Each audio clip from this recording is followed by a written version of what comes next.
A hidden coastal town in Florida was the Wall Street of prehistoric America. We are standing at the edge of the Gulf Coast, looking down at the Crystal River Archaeological State Park. This complex of massive earthen mounds and plazas was far more than an ordinary fishing village.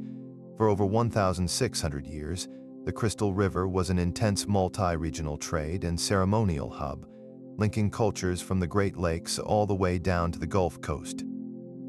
Stay with us to uncover the undeniable evidence that proves this forgotten chapter of continental commerce. How did people without roads or wheels organize massive shipments of copper across thousands of miles? Who were the powerful elite who commanded such a vital nexus of spirituality and wealth? This story suggests ancient North America was connected in ways we are only now starting to understand. What kind of secrets do you think still hide beneath the surface of ancient America?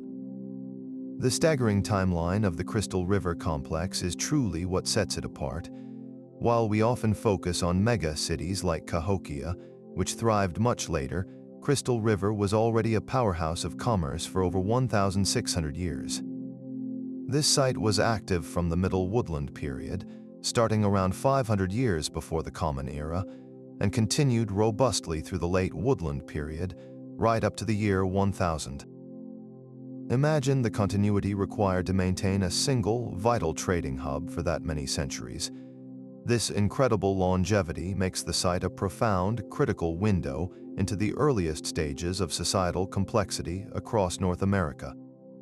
The people here were developing sophisticated social structures and trade systems, while other, more famous cultures were still in their infancy. Its peak activity was centuries before the massive agricultural societies of the Mississippian era came to dominate the landscape. But how did we discover the true age and scope of this forgotten nexus?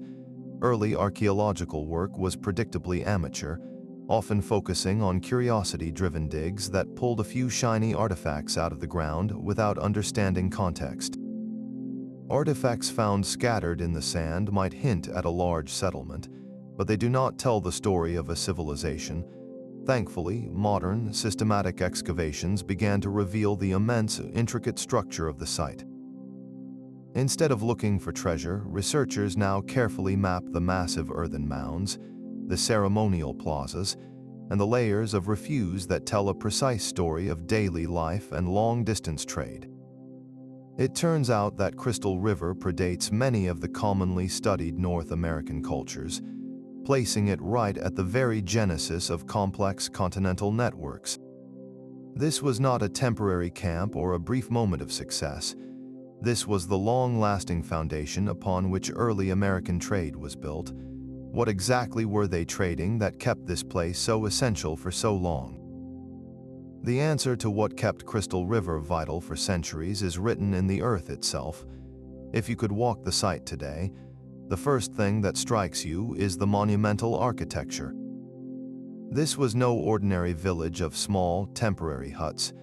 The landscape here was completely transformed by human hands through the construction of massive earthworks. There are ceremonial plazas, immense refuse heaps called middens, and most dramatically, several massive temple mounds and burial mounds. These structures are the undeniable proof of a powerful, stable civilization that organized its community around this trading and spiritual nexus. Consider the largest structure, known to archaeologists as Temple Mound A. This is a flat-topped platform mound, towering over the surrounding landscape, deliberately shaped like a steep pyramid. It was not a burial place but a stage for the elite. Imagine the power inherent in standing atop that mound, visible for miles around. It was likely the site of important rituals or the residence for the highest-ranking leaders, the very people who commanded the continental trade that flowed through here. Building something on this scale required an immense, sustained effort. The people of Crystal River did not have modern earth-moving equipment, relying instead on baskets and human muscle to shift untold tons of soil. This kind of public work signals a highly centralized authority. A society must be stable, hierarchical, and capable of coordinating large labor forces to achieve such monumental construction. If a village is temporary or its people are constantly struggling for survival, they simply do not invest precious resources and time into building permanent earthen mountains. The sheer scale of Temple Mound and its neighbors proves that the community was prosperous, coordinated, and held together by a shared purpose for generation after generation. These mounds are not just piles of dirt, they are physical manifestations of organizational complexity and sustained power across more than a millennium. What secrets do the layers beneath these huge earthworks truly hold? The deepest secrets of the Crystal River are hidden beneath the burial mounds. While Temple Mound was built for the living elite, a neighboring structure, known as Burial Mound C, was reserved for the most honored dead. This particular mound has yielded some of the most profound evidence that Crystal River was a truly continental hub, a destination sought after by people from far beyond Florida. The burial practices discovered here were complex and deeply meaningful, suggesting this was not just the local cemetery.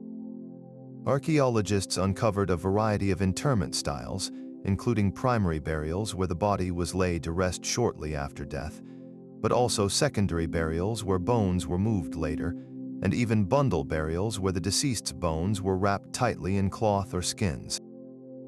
The different forms of burial suggest that people were traveling great distances to bring their dead to this sacred location. Imagine the journey required for a secondary burial. A person who died hundreds of miles away might have been temporarily interred or cremated, and then their remains were carefully transported back to Crystal River, perhaps over months of travel, just to be included in this specific mound. This level of commitment speaks volumes about the perceived spiritual power of the site and the elite status of those interred within it. Status was also made clear through the items buried with the deceased. Some graves were overflowing with goods that could not have come from Florida. These included copper objects crafted in the shape of ceremonial axes and breastplates, materials that originated in the Great Lakes region, over 1,000 miles away.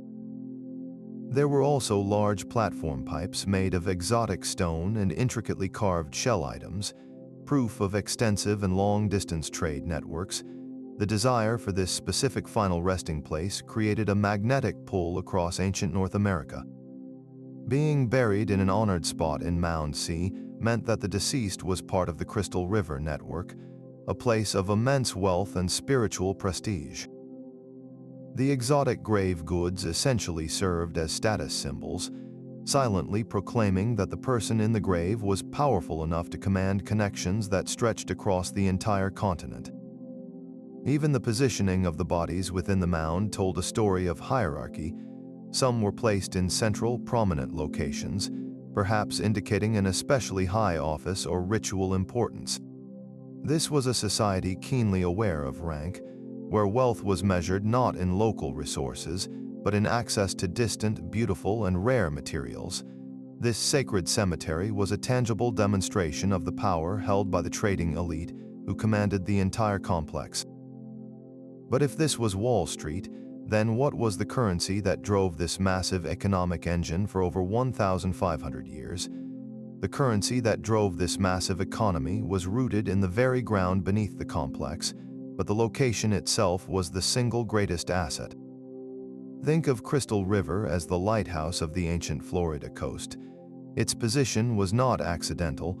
It was a masterful strategic choice that ensured its survival and dominance for over 1,500 years.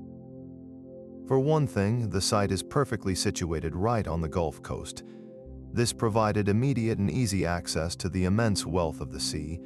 They were able to harvest fish, shellfish, and massive oyster beds, ensuring a stable, abundant food supply that could support a large population. A community that does not have to worry about immediate survival can dedicate its energy to building temples and organizing trade expeditions. Beyond the food supply, the location was also a central intersection of water pathways. Prehistoric navigation across this part of North America relied almost exclusively on rivers and coastlines. Crystal River sat at a pivotal point, offering crucial coastal navigation that linked the entire Gulf shoreline, but more importantly, it was the easiest access point for interior cultures. Major river systems, though now smaller, once brought travelers deep into the Florida peninsula, often ending near this very stretch of the coast. Imagine a traveler coming down from the north or east. Instead of struggling through dense forests and swamps, a river provided a watery highway right to the coast. Crystal River was the easiest, most reliable spot to meet the sea traders and exchange goods. This made the site a critical choke point for goods moving between the hinterland and the sea. If you wanted copper from the Great Lakes to meet seashells from the Gulf, this was the rendezvous point. Furthermore, the land around Crystal River held another invaluable resource often overlooked in a coastal environment: fresh water. The region is famous for its massive natural springs, like the nearby Manatee Springs, which pour vast quantities of clear, clean, drinkable water into the rivers. In a time before modern sanitation, a reliable source of fresh water was not just convenient, it was vital for the sustained life of a large, permanent settlement.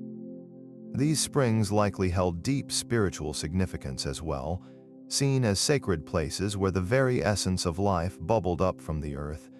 The abundance of resources, combined with its unparalleled strategic location at the confluence of interior river routes and coastal travel, made Crystal River the ultimate destination. Simply put, any serious trade moving into or out of the southeast had to pass through this single, powerful nexus. If the location itself was the engine, then the currency that paid for all that Great Lakes copper was the wealth harvested from the Gulf. Crystal River was not just a convenient stop, it was the largest production and export center for specialized marine goods in prehistoric North America. This region provided the exotic, functional, and spiritual items that cultures hundreds of miles inland desperately desired. Chief among these exports were tools crafted from massive seashells. Think about the challenges of early agriculture or construction in the American Southeast. Stone tools were common, but brittle. However, the people of Crystal River had access to the remarkably hard shells of the large whelk and conch.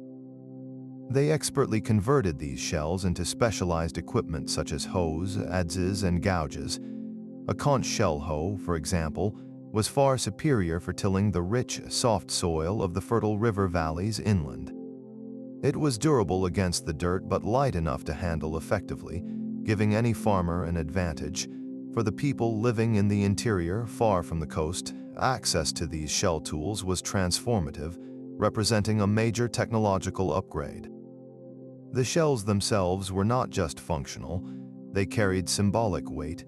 The shiny, pearlescent material was often cut into intricate pendants and gorgets, which are large, circular breast ornaments. These were symbols of high status, buried with the elite across the continent. Imagine the prestige of wearing a piece of the distant ocean, carved with mythic figures. Beyond the durable shell products, Crystal River also processed and exported natural goods like shark teeth. These were utilized as incredibly sharp cutting and piercing instruments, superior to anything made from flint or bone. They were also frequently drilled and used as striking ceremonial jewelry, perhaps representing ferocity or hunting prowess. And finally, there was the essential export of preserved food. The abundance of the Gulf Coast meant the people here had a surplus of dried fish, shellfish, and other marine edibles. This food was vital for supporting inland communities that faced seasonal shortages, acting as a reliable, storable protein source that could be easily transported. Crystal River essentially functioned as a massive, prehistoric processing plant and distribution center, collecting the bounty of the sea, manufacturing specialized goods, and packaging them for long-distance trade. The economic power of the complex was not derived from farming or hunting, but from the indispensable, specialized role it played as the gateway between the rich marine world and the vast interior of the continent. This flow of maritime wealth was the foundation that allowed them to command exotic goods from copper mines over 1,000 miles away. The most powerful proof that Crystal River was the centerpiece of a continental economy rests in the beautiful, exotic materials that flowed in from the farthest reaches of ancient North America. For every intricately carved shell tool sent north, something equally precious arrived in return. The most astounding of these imports was copper.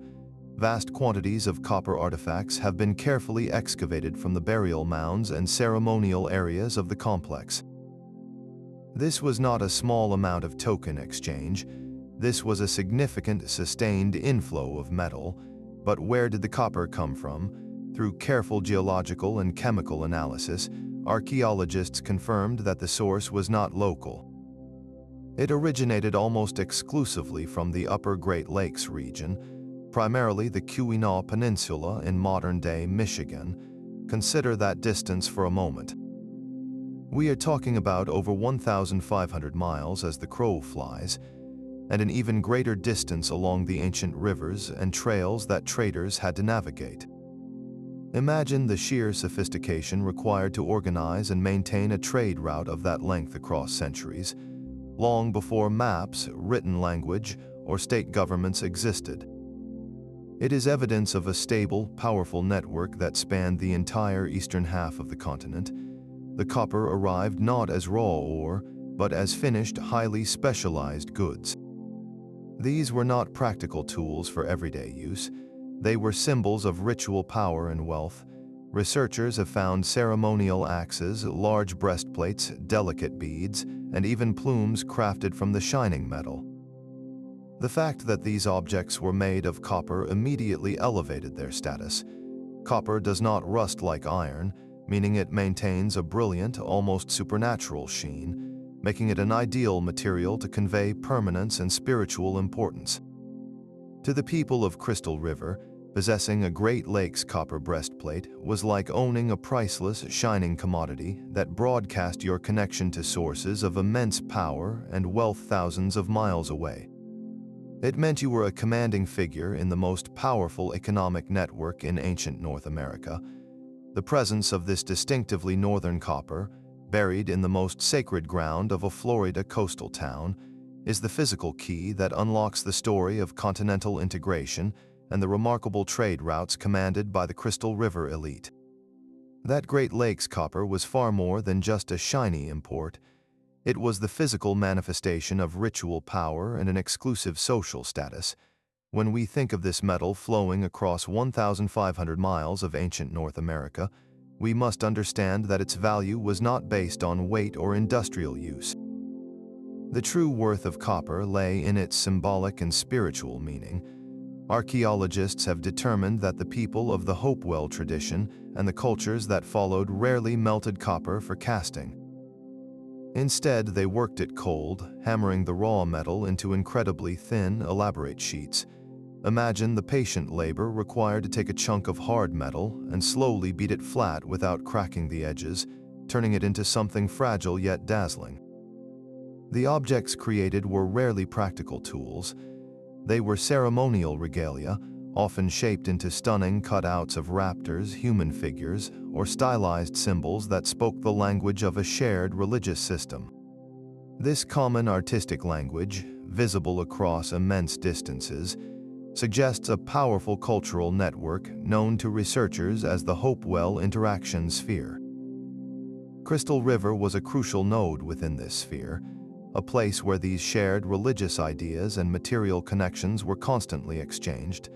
The copper artifacts found in the burial mounds of Crystal River are essentially visual sermons, proclaiming that the deceased held an understanding of the deepest spiritual mysteries shared by elites hundreds of miles away. Because copper was so rare, so difficult to acquire, and so beautifully worked, the individuals and families who controlled its entry into the Southeast gained unimaginable prestige. They were not merely merchants, they were connectors to the spiritual heart of the continent. The Crystal River leadership did not just control the flow of goods, they controlled access to the sacred. By managing who received the copper breastplates or the copper plumes, they solidified their own position as a ruling class, using rare metal to reinforce their divine authority. This gave the coastal elite massive leverage over interior cultures, who relied on Crystal River for access to both the essential marine products and the critical symbolic materials. The copper was proof of a powerful, unified trade system, but more importantly, it was the key to unlocking the highest echelons of ancient American society. But how did the people of Crystal River actually manage such an impossibly long supply chain to keep the copper flowing for centuries? Controlling the flow of copper was evidence of power, but it was not the only exotic material that cemented the authority of the Crystal River elite. The burial mounds held another shining secret. Alongside the copper artifacts lay pieces of a dazzling, almost translucent mineral called mica. This material brings its own unique story of continental connection and ritual significance. If copper spoke of physical power and permanence, mica spoke of light, mystery, and reflection. When polished, mica sheets are incredibly fragile and thin, yet they shimmer and refract light beautifully, giving the illusion of liquid silver. This mineral was imported into Crystal River in substantial quantities, often in the form of thin, large sheets ready for shaping. The geological signature of this mica points invariably to a single origin point, the high peaks of the Appalachian Mountains, primarily in what is now North Carolina. Just like the Great Lakes copper, this material traveled hundreds of miles across steep terrain and winding rivers to reach the Florida coast. Why go to such extraordinary lengths for a material that offered no practical utility? The Crystal River people and their trading partners used mica to create stunning ceremonial cutouts. Archaeologists have recovered delicate silhouettes shaped into human hands, stylized birds, and dramatic geometric figures. These are not everyday decorative items. They were crucial parts of elaborate ritual settings. In some elite burials, mica sheets were placed strategically around the deceased, perhaps catching the flickering light of a torch and creating a breathtaking, otherworldly scene for the funeral ceremony. These mica cutouts were also used within the monumental earthworks themselves. Imagine a sunlit day, and the most powerful leader is presiding over a ceremony in the central plaza. Strategically placed mica could act like a prehistoric mirror, flashing and reflecting light, captivating the audience and reinforcing the idea that the elite were connected to the sun or the cosmos. This continuous flow of Appalachian mica, alongside the Great Lakes copper, vividly reinforces one crucial concept: Crystal River was not just trading for survival. It was a nexus focused on high-status, ritualistic goods. The demand was not driven by simple necessity, but by the relentless pursuit of prestige, spiritual endorsement, and the symbols that separated the rulers from the ruled. This required continuous, focused effort. But how did these vast quantities of exotic materials actually traverse the massive distances and varied terrain of ancient North America to land perfectly on the Florida coast? The sheer distance covered by the copper and the mica is astonishing, but the most enigmatic material found at Crystal River pushes the boundaries of this prehistoric network even further. Scattered throughout the elite burial mounds, archaeologists have identified tiny, precious pieces of obsidian. This jet-black, glass-like rock is formed from volcanic eruptions and, when flaked, creates edges sharper than modern surgical steel. Obsidian was highly valued across the ancient world for its practical use in tool-making and its symbolic prestige. The mystery is that there are no active volcanoes anywhere near Florida, the southeast, or even the Appalachian Mountains. Where did this volcanic glass come from? Researchers traced the geological signature of the Crystal River obsidian to sources thousands of miles to the west, deep within the Rocky Mountains. The likely origin points are geologic deposits found in modern-day Wyoming or Idaho. Consider the massive logistical jump. We have moved beyond the Great Lakes and the Appalachians. The Crystal River network now appears to stretch nearly to the Pacific watershed. This material did not likely travel in one single continuous journey, but moved through a chain of intermediaries, passed from tribe to tribe along multiple trade routes converging on the southeast. The presence of even small amounts of this obsidian demonstrates that the influence and reach of the Florida trading post were truly continental, linking a small coastal town to the farthest known world of ancient North America. How can we be so absolutely certain about the origin of a small piece of volcanic glass? This is where modern science intervenes. Archaeologists use an incredibly precise technique called X-ray fluorescence, or XRF. This non-destructive method bombards the sample with X-rays, causing the atoms inside the obsidian to emit energy at unique wavelengths. Every volcanic source across the planet has a distinctive chemical fingerprint, a specific combination of trace elements that acts like a signature. By matching the chemical signature of the obsidian found in Florida to known geologic sources across the continent, scientists can pinpoint its exact mountain of origin, proving it traveled immense distances. The obsidian is the smoking gun, the final piece of evidence showing that the Crystal River elite were not just local power brokers. They were the central receivers in a massive, interconnected network that truly spanned the entire breadth of prehistoric America, creating a cultural and economic convergence unlike anything else in the Southeast. Now the question is not what they traded, but who exactly were the powerful people who ran this incredible engine of commerce for 1,600 years? The people commanding this immense trading network communicated their authority not just through metal and mica, but through sacred smoke. Among the artifacts recovered from the honored spots in the burial mounds are some of the most striking objects in the entire complex: intricately carved ceremonial stone pipes. These were not casual smoking instruments, crafted into delicate human or powerful animal effigies. These pipes were anchors of spiritual and diplomatic power. Smoke held deep meaning in ancient North America, often viewed as a visible conduit between the earthly world and the spiritual realm. To share a pipe was the ultimate act of diplomacy and trust, cementing trade agreements or establishing political alliances.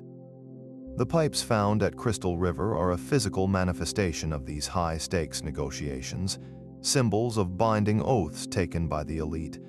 The materials used to make these pipes are just as revealing as the carvings themselves.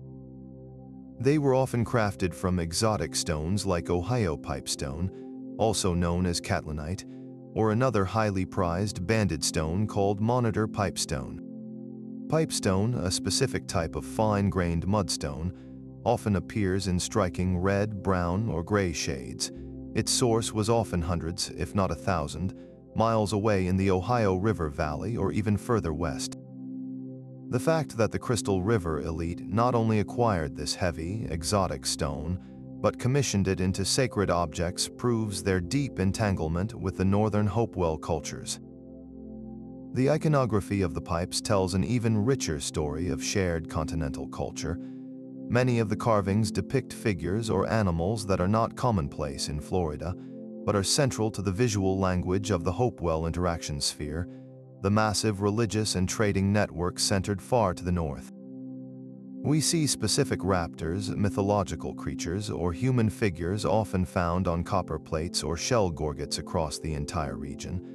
This shared visual narrative implies that the Crystal River leadership subscribed to the same fundamental religious beliefs and cosmological understanding as their trading partners in places like modern-day Illinois and Ohio. They were not just swapping goods, they were sharing a worldview. The pipes served as a universal credential. When a powerful figure from the Ohio Valley visited Florida, or vice versa, the shared language of the pipe ensured immediate recognition and respect. These objects silently endorsed the wearer as a trusted member of the continent's most powerful social and ritual circles. They prove that the connections maintained by the Crystal River elite were far deeper than simple commerce. They were bound by a shared sense of the sacred and the necessary rituals of power. This spiritual connection, symbolized by the pipes and their exotic stone, may be the secret ingredient that maintained the incredible longevity of this coastal trading hub. The spiritual bonds of the pipes were matched by the tangible evidence of ceramic vessels. While copper and obsidian testify to the highest echelons of elite trade, the fragments of pottery found scattered across the Crystal River tell a more intimate story of sustained daily cultural exchange. Archaeologists have recovered hundreds of thousands of pieces of broken clay pots and bowls, and reading these fragments is like reading the daily newspaper of an ancient civilization. The most common pottery style found here is the local Crystal River type. These are the workhorse vessels, the bowls and jars used for cooking, storage, and water transport by the permanent residents. But mixed in with these local styles are exotic ceramics, pottery that was clearly made far from the Gulf Coast. The presence of non-local pottery is powerful proof that the site was not just visited by a few distant traders, but that people from across the southeast were living here, or at least staying long enough to break their dinnerware. One of the most fascinating exotic styles is known as Swift Creek pottery. This type originated in what is now Georgia and is immediately recognizable by its complex stamped designs.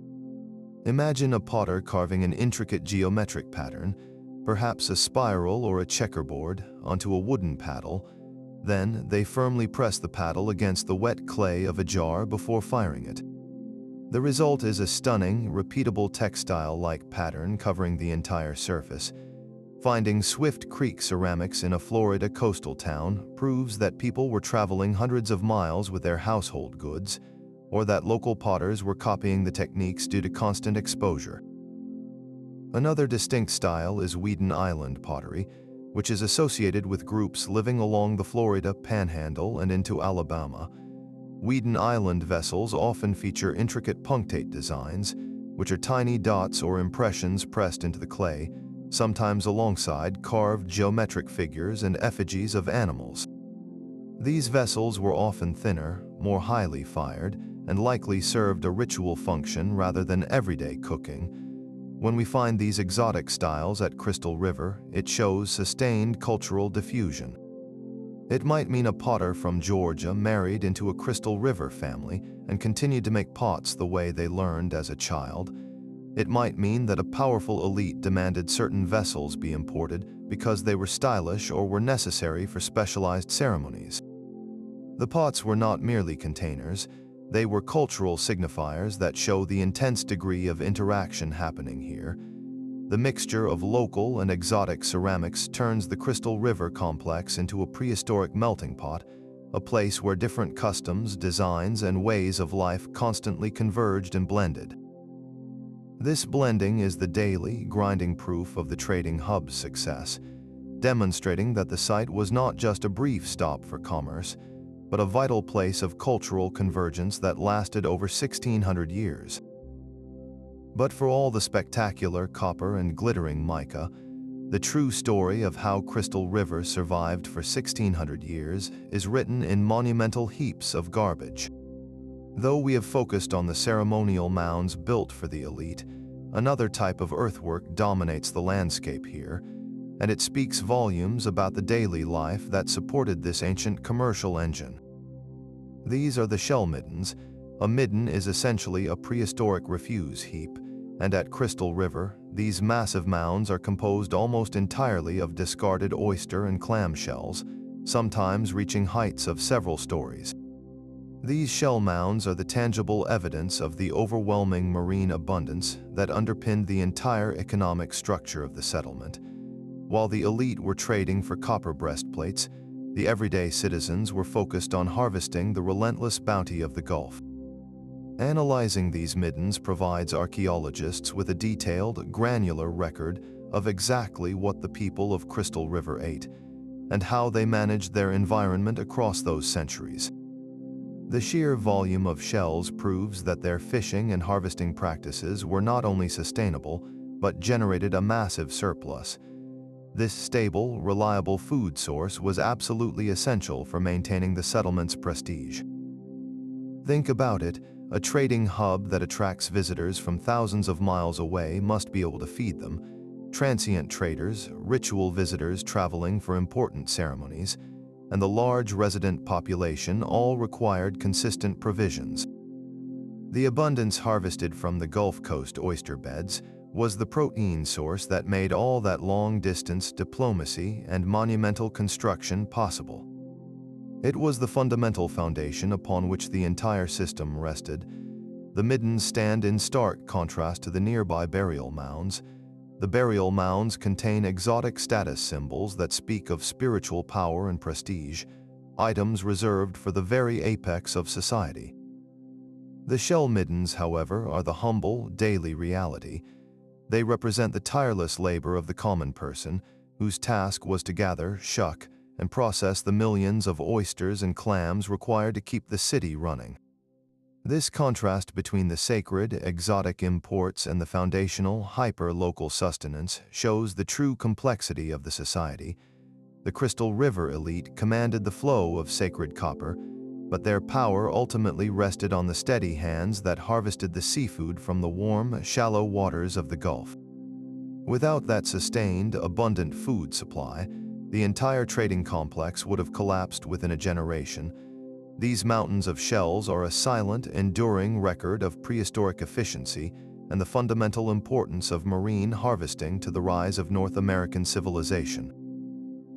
The long life of the Crystal River trading post also depended on managing relationships with its powerful neighbors. While the exchange with the northern Hopewell cultures brought exotic treasure, the complex political landscape of Florida itself determined its security and stability. To the south, in the warm waters of the Everglades in southwest Florida, lay the domain of the Calusa. The Calusa were not just a tribe, they were a formidable political entity, a true kingdom built entirely on the bounty of the sea, one that dominated the lower Gulf Coast. Their relationship with Crystal River was likely one of careful diplomacy, competitive trade, and strategic coexistence. The Calusa were famous for their mastery of maritime life. They were expert navigators, fishermen, and canoe builders, ruling over a territory that was physically defined by its unique environment of mangrove swamps and shallow bays. Unlike the people of Crystal River who built their mounds from earth, the Calusa constructed massive, complex islands and waterways entirely out of shells and sand, creating monumental architecture uniquely suited to their watery world. Imagine entire villages built atop meticulously piled shell structures, artificial land designed to maximize fishing access and protection against storms.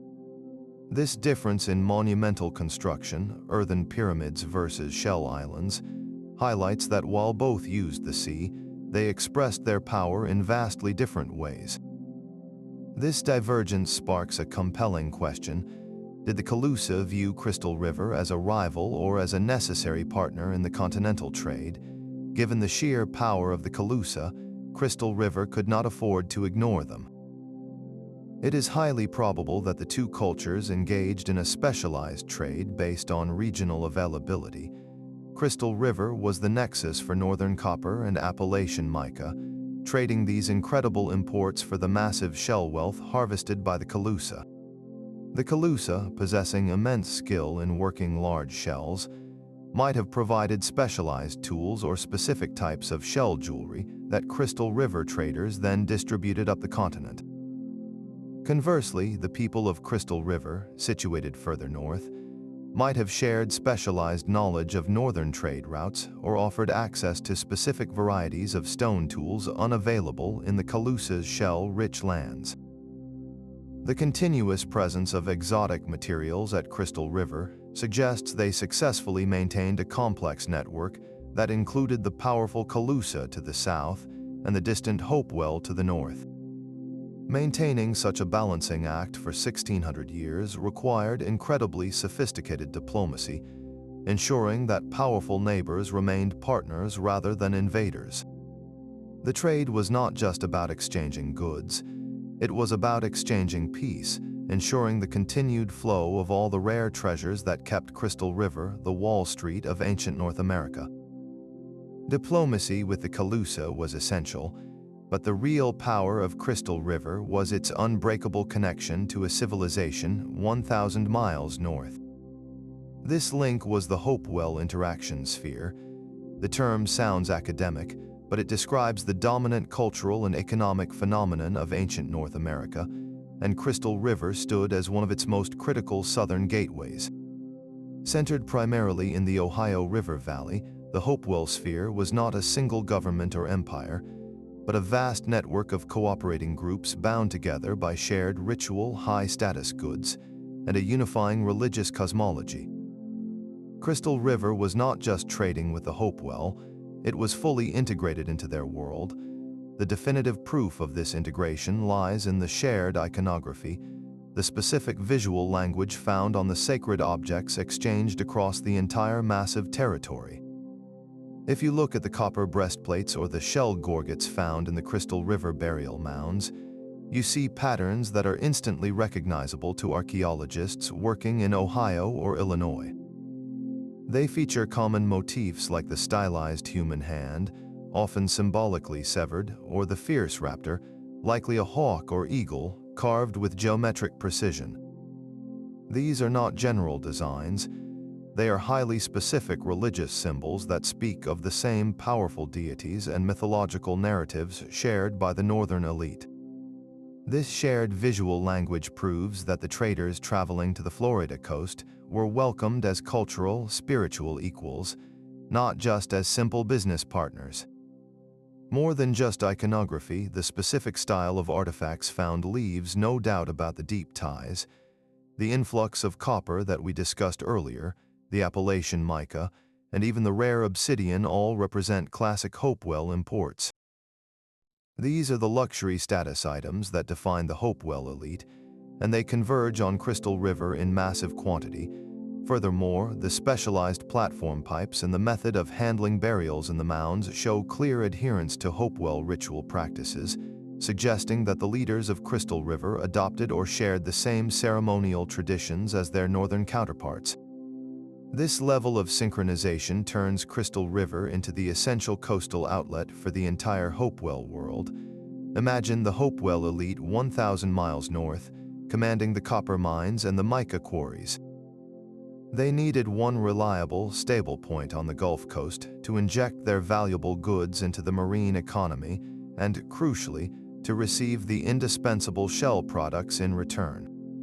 Crystal River was that point of convergence. It was where the spiritual heart of the continent met the endless wealth of the sea. Without this vital Florida hub, the Hopewell Sphere's access to the southern resources that defined their wealth would have been severely limited. For over a millennium, Crystal River acted as the necessary coastal capital, the place where two massive economic worlds seamlessly intersected, cementing its position as the Wall Street of prehistoric America. The immense power of the Crystal River elite was not just economic or military, it was celestial. The people who commanded this continental hub were also keen astronomers, constantly reading the patterns overhead. They built their monumental center not only to facilitate trade, but to reflect and track the sacred cycles of the sky.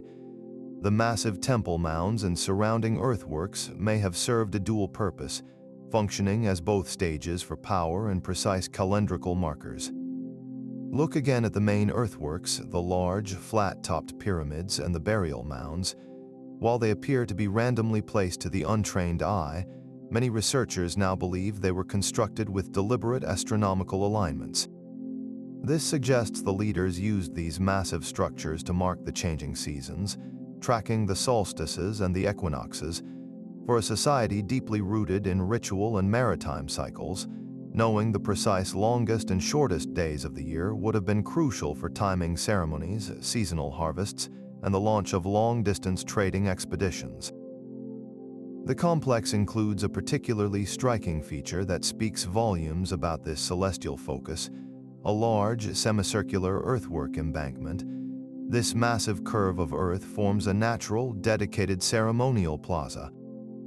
Imagine standing within this plaza during a winter solstice, the shortest day of the year. If the mounds were aligned correctly, the sun would rise or set directly over one of the peaks, creating a spectacular, predictable event. This plaza would have been the perfect theater for observing these celestial events, with the surrounding earthwork acting as a kind of giant, prehistoric observatory. Such a deep commitment to tracking the cosmos suggests a highly structured religious system. The leaders were likely priests or holy figures who claimed to mediate between the earthly world and the predictable, powerful rhythms of the sky. By proving they could predict the sun's movements and time the sacred events perfectly, they reinforced their own divine authority and the necessity of their spiritual leadership. This was fundamentally important for maintaining the social order and the stability required to sustain a 1600-year commercial enterprise. The calendar was not a piece of paper. It was built into the very land beneath their feet, tying their spiritual practices directly to the unchanging cycles of the cosmos. This sophisticated understanding of astronomy hints that the demise of this powerful, long-lasting capital was perhaps rooted in earthly, rather than celestial, shifts. The true intellectual genius of the Crystal River elite is preserved on stone. If the mounds mark the calendar and the copper mark the power, then a rare discovery of engraved stone tablets reveals the inner workings of their minds. These remarkable artifacts were recovered from the ceremonial and burial areas of the complex, and they stand as unique evidence of a highly specialized, perhaps even semi-literate governing class. These tablets are flat, thin pieces of slate or other smooth, dark stone, carefully selected for the purpose of bearing permanent marks. What makes them so significant is the detailed artistry etched onto their surfaces.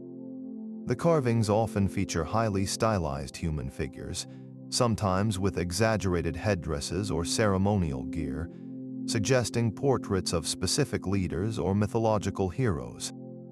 Equally common are ferocious raptor heads, carved with incredible precision, echoing the same bird iconography found on the imported copper breastplates. These are not simple doodles. They are sophisticated compositions that required focused skill and the permanent investment of time. The sheer labor involved in carving hard slate with primitive tools suggests that the information they held was considered vital and sacred. Archaeologists have long debated the purpose of these unique stone records. Are they maps showing trade routes or territorial boundaries, a kind of earliest attempt at cartography? Or are they perhaps complex ritual instructions, a guide for the priests on how to properly conduct ceremonies within the monumental plazas? It is also possible they served as a prehistoric form of narrative art, telling the stories of powerful ancestors, the founding myths of the city, or the glorious history of their continental trade network. Regardless of the exact interpretation, their existence hints at a specialized class of knowledge keepers. In a society that lacked written language as we understand it, these tablets were the closest thing to permanent documentation. The elite who could commission, understand, and interpret these intricate carvings held exclusive access to the city's history, its spiritual requirements, and perhaps its economic secrets. The rarity of such stone engraving across the entire southeast at this time further emphasizes the complex's exceptional status. While other contemporary cultures used shell or bone for carving, the Crystal River elite chose stone for its permanence, signifying that they were creating records meant to last for centuries, just like their earthworks. These tablets are silent, beautiful windows into the esoteric knowledge that consolidated the power of the few, allowing them to command an economic empire that spanned thousands of miles across ancient America. The incredible reach of the Crystal River network raises one overwhelming logistical question. How did they actually do it? We are talking about thousands of miles of trade routes, moving heavy copper, fragile mica, and specialized shell products across a continent that had no roads, no written communication, and no wheeled transport. Modern logistics rely on trucks, trains, and digital tracking, but the ancient people of Crystal River had only human muscle and ingenuity. Their success was entirely dependent on mastering the movement of goods across water. The entire trade strategy hinged on the massive, interlocking network of rivers, coastlines, and lakes that spans eastern North America. At the heart of this system was the humble yet essential dugout canoe. These were not flimsy, skin-covered boats. but often massive vessels carved from single tree trunks, capable of carrying multiple people and hundreds of pounds of cargo. Along the Florida coast and up the major tributary rivers, the dugout canoe was the prehistoric semi-truck, the indispensable vehicle for commerce. Coastal traders could paddle south toward the Calusa or follow the Gulf shoreline westward, maintaining steady speed and capacity. But the true genius lay in mapping and utilizing the interior river systems. Traders moving copper from the Great Lakes would travel down the Ohio and Mississippi river systems, a journey of many months, before moving across the interior of the Southeast. These routes were not continuous. Rivers often braided, became shallow, or were separated by stretches of land. This is where the organization truly shines. To keep the goods flowing, the Crystal River elite and their partners must have established highly organized portage routes. Portage means carrying a canoe and its cargo overland between two navigable bodies of water. These were not random scrambles through the woods. They were likely well-marked, maintained paths, where local groups might specialize in providing assistance or labor, transferring the precious cargo from one river system to the next. This implies a level of cooperation far beyond a simple cash transaction. Moving 1,000 pounds of copper across a series of rivers and portages demanded deep, established trust and alliances. The network was not fueled by pure economic exchange alone, but by established kinship ties and ritual obligations. If a group controlling a critical portage point was related by marriage to the group in Florida, they had a sacred obligation to assist the trade. Furthermore, the shared Hopewell ritual system provided a universal currency of trust. When a vessel arrived carrying copper embossed with the sacred raptor motif, the receiving party understood immediately that this was not a rogue boat, but a legitimate partner bound by the same spiritual worldview. The long life of the Crystal River hub suggests that these alliances were not temporary business deals, but generational commitments built on centuries of shared ritual, binding oaths, and the mutual desire for prestige. The success of this continental economy rested not on technology, but on the unbreakable bonds of power and spiritual unity. The unbreakable bonds that fueled the trade were spiritual, not just economic. We have established that the Crystal River was a massive commercial engine, but reducing it to a simple prehistoric marketplace misses the deeper truth of its power. This complex was never just Wall Street, it was also the Vatican. People traveled thousands of miles not only to exchange shell hose for copper breastplates, but to achieve spiritual renewal and to participate in momentous ceremonial events. The entire site functioned as a religious pilgrimage destination, an irresistible magnet for the elite from across the continent. Evidence for this spiritual drawing power is built right into the colossal earthworks. The massive burial mounds were dedicated to honoring the ancestors, the very people who founded and sustained the continental trade network. When traders and dignitaries arrived from distant places like the Ohio River Valley, they were not just meeting a business partner. They were visiting a sacred location where the most powerful ancestors, figures whose fame had traveled across generations, lay interred with their shining symbols of status.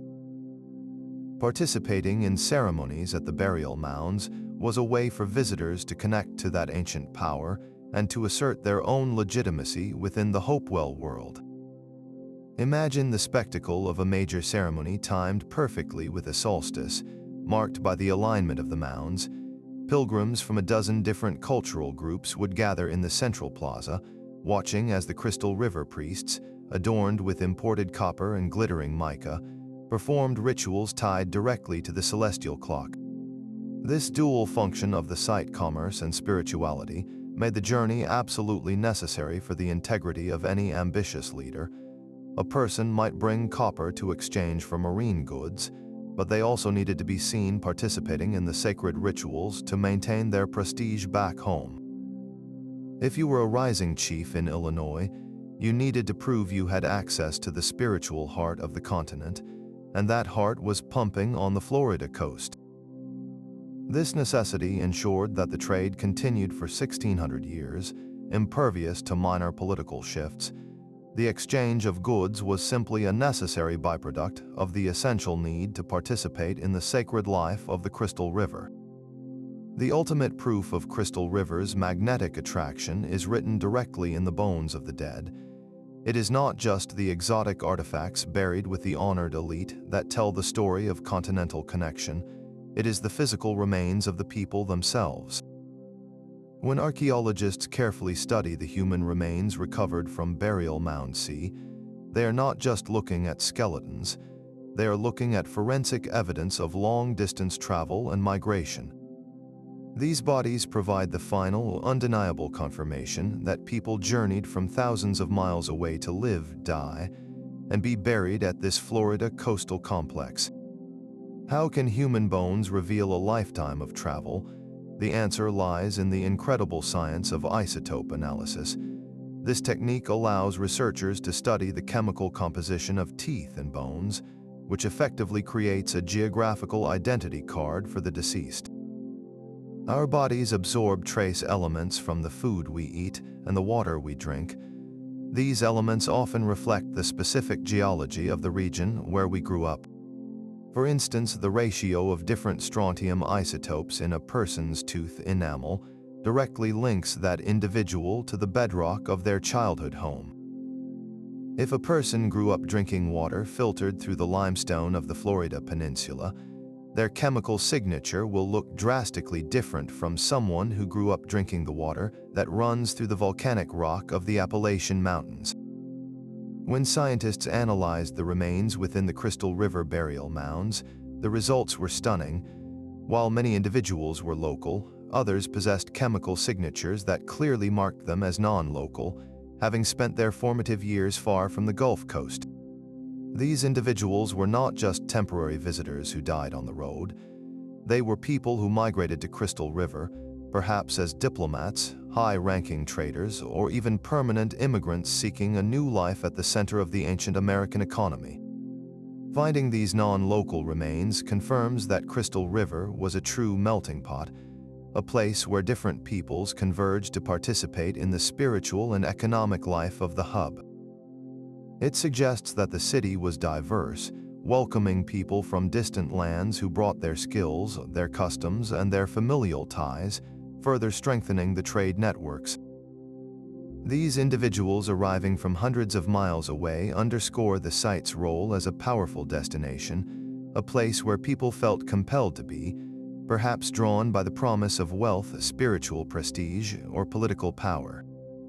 Their presence cements the fact that the bonds holding this system together were truly human, built on the movement of people, not just packages of copper. Their bones tell a silent story of ambition, adventure, and the binding power of the Wall Street of prehistoric America. The movement of people proved the connections were real, but the question remains how they paid for it all. We have seen massive quantities of copper flowing in and specialized shell products flowing out. Was this 1600 years of simple barter, the direct exchange of one item for another, or was there something more sophisticated at play? Pure barter, where a trader from the Great Lakes offered a copper breastplate directly for a stack of dried fish and shell hose, sounds effective, but pure barter is incredibly inefficient and frustrating over long distances. Imagine the complexity of trying to agree on the exact value of a piece of Wyoming obsidian in terms of Appalachian mica or Florida clamshells. This system often breaks down because of the double coincidence of wants, where both parties must simultaneously possess an item the other desires. The sheer consistency and incredible volume of trade at Crystal River suggest the system was far more robust than random, chaotic exchange. For trade to flow reliably across thousands of miles and last for 16 centuries, there must have been established, predictable trade protocols. This stability points strongly toward an early form of standardized value. While they did not use stamped metal coins like later civilizations, they likely used certain high-demand, non-perishable goods that served the function of commodity currency. Several candidates emerge from the archaeological record, items that were consistently valued and easily divided or counted. One likely candidate is the shell bead, specifically beads crafted from the columella, the central column of the large whelk or conch shells. These beads were durable, portable, easily recognizable, and critically, their production was controlled by the coastal cultures. They could have functioned as a universal token of exchange, a way to quickly assign and measure value without relying on the immediate availability of a desired object. Another candidate for standardized value is the imported material itself, particularly copper, which arrived in consistent forms such as carefully shaped bars or sheets. Perhaps certain standardized weights of northern copper were understood to equal a specific volume of Florida shell tools or dried fish. This standardization would have allowed traders to bypass the complications of direct barter. Instead of haggling over the price of every single object, they could use the agreed-upon currency to acquire what they needed along the lengthy trade routes, paying fees and taxes to the groups that controlled the vital portage routes. The consistency of the imports, specifically the types and quality of the copper and mica, suggests an organized procurement system driven by a predictable demand and a regulated exchange protocol. This was not a garage sale. It was a highly organized distribution center working off established prices and shared expectations, allowing the great engine of continental commerce to run smoothly for all those long centuries. A commercial engine that ran for more than 1,600 years should have been unstoppable. Yet, sometime around the year 1000 of the Common Era, the monumental construction at Crystal River ceased, the flow of Great Lakes copper dried up, and the site began its slow, silent decline into abandonment. This collapse is one of the greatest mysteries of ancient North America. It was not a sudden catastrophe like a volcanic eruption or a devastating war. The abandonment was gradual, stretching over decades, leaving the massive mounds and plazas intact but empty, a rich, silent testament to its former glory. Why did the Wall Street of prehistoric America finally fail? Several powerful, interconnected factors likely contributed to the decline, starting with potential shifts in the environment. Remember that the entire economic foundation of the complex rested on reliable, abundant marine resources. Geologists believe the period leading up to the year 1000 saw significant climate fluctuations, potentially impacting sea levels, water temperatures, and the health of the critical oyster beds and fishing grounds. Even a subtle change in coastal ecology could disrupt the massive surplus of marine food, the very protein source that sustained the entire trading population and the visiting diplomats. Trade relies on stability, and if the local food supply became unpredictable or insufficient, the ability of the Crystal River elite to host, provision, and command long-distance commerce would have been severely compromised. Perhaps an even greater factor was the massive political shift happening throughout the interior of the continent. While Crystal River was thriving, new, centralized powers were rising further north and west, what archaeologists call the Mississippian cultures. These cultures, exemplified by colossal centers like Cahokia in Illinois, and regional hubs like Ocmulgee and Etowah in Georgia, began to reorganize the continental economy. The Mississippian era was characterized by a massive focus on agricultural production, particularly corn farming, which allowed for unprecedented population growth and the creation of true mega-cities. As these new agricultural powerhouses rose, they began developing their own inland trade routes, often bypassing the traditional river networks that had fed the Crystal River complex. The rising Mississippian centers essentially usurped the trade prominence of the older Hopewell-focused hubs. For centuries, Crystal River was the only reliable gateway for northern copper to meet southern shell wealth. But as Cahokia and centers like Etowah established their own powerful networks, they could redirect the flow of copper and exotic goods. If a trader could get Appalachian mica or Great Lakes copper faster or more securely by dealing with the new, powerful inland hubs, the long, difficult journey to the Florida coast would lose its appeal. The massive economic engine of Crystal River was simply rendered obsolete by a more efficient, newer model of continental connectivity, one focused on the interior river valleys rather than the coastal edges. Imagine the Crystal River elite watching as the flow of their sacred, indispensable imports slowly trickled to nothing. Their spiritual authority, built on controlling the access to Great Lakes copper and Appalachian mica, would have evaporated as new ritual centers took over. The people who once commanded the continental trade became irrelevant, replaced by the new ruling class of the Mississippian world. The abandonment was not marked by fire or invasion, but by silence.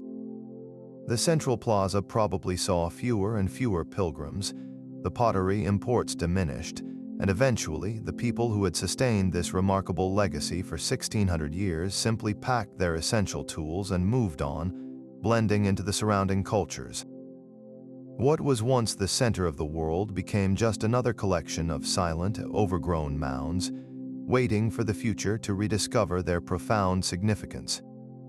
The silence of the abandoned Crystal River complex does not mean the story is finished. Far from giving up on this long-lost capital, modern researchers are employing technologies that are peeling back the decades of overgrowth and revealing secrets the ancient builders thought were buried forever.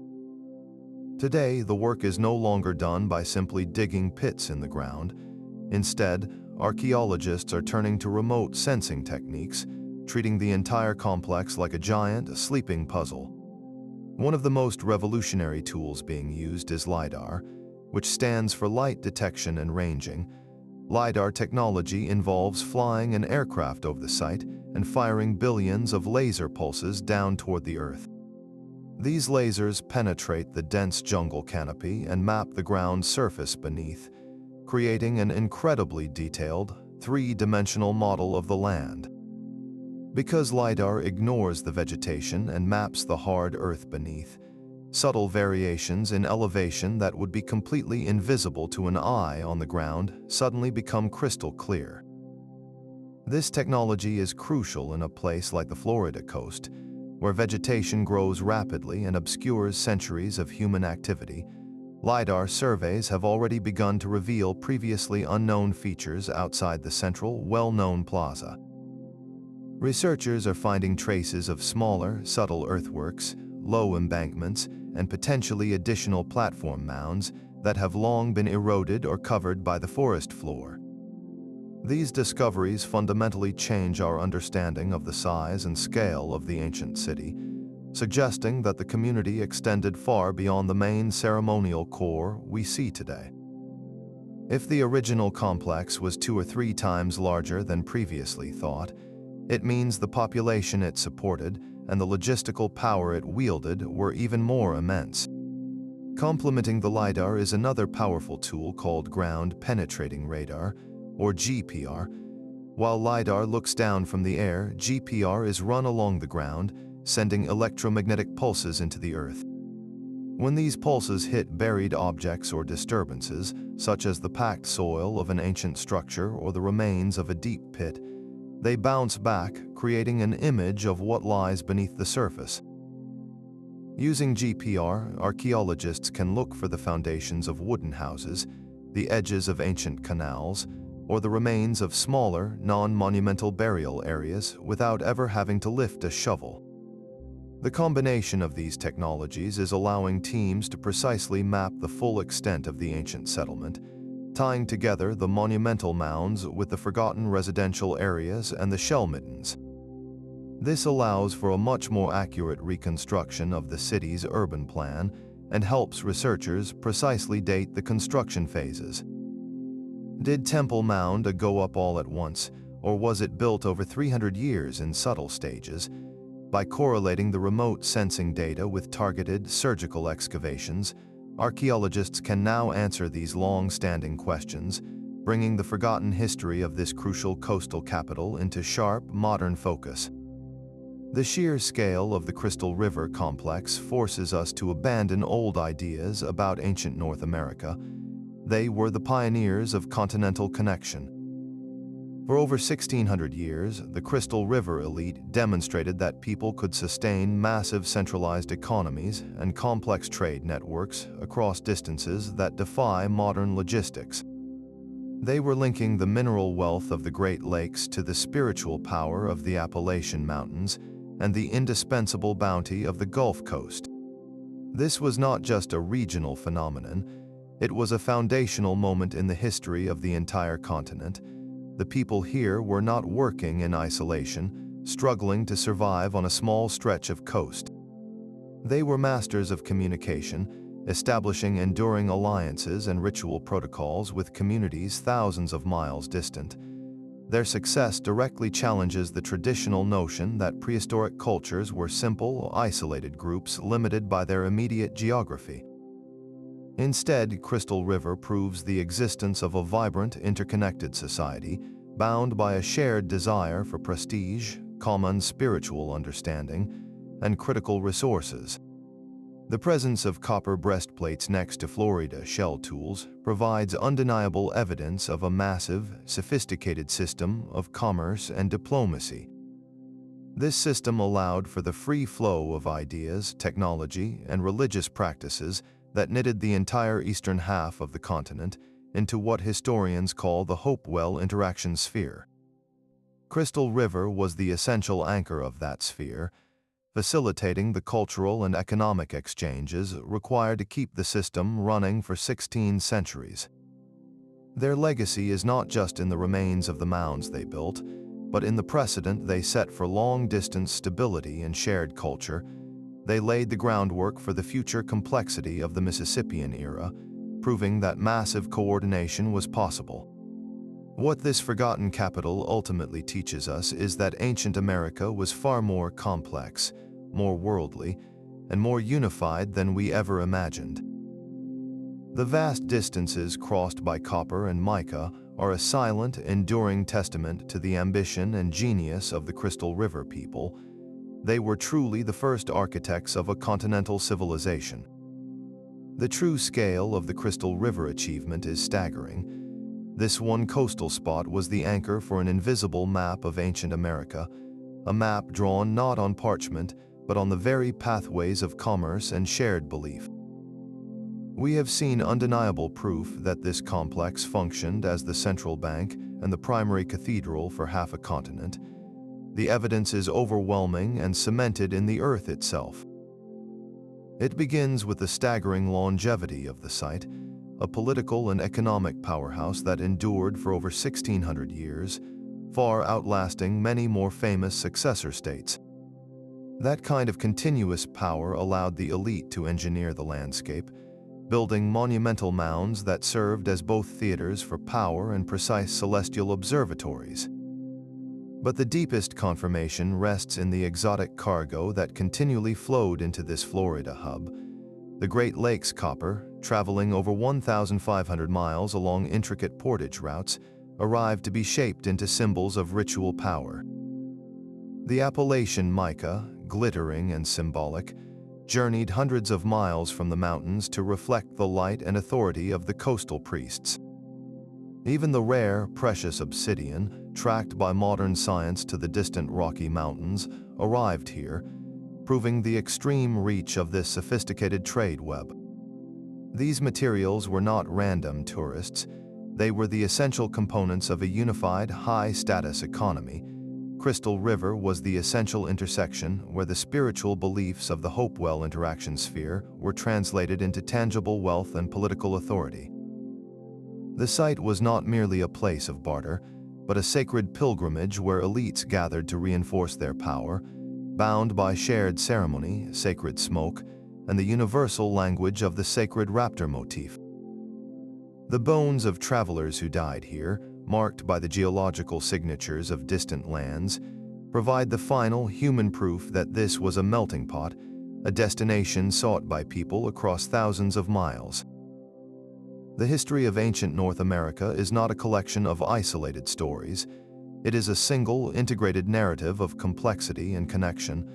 The Crystal River elite were the first architects of this continental union, demonstrating that massive coordination was possible without the aid of modern technology, relying instead on trust, diplomacy, and the power of shared faith.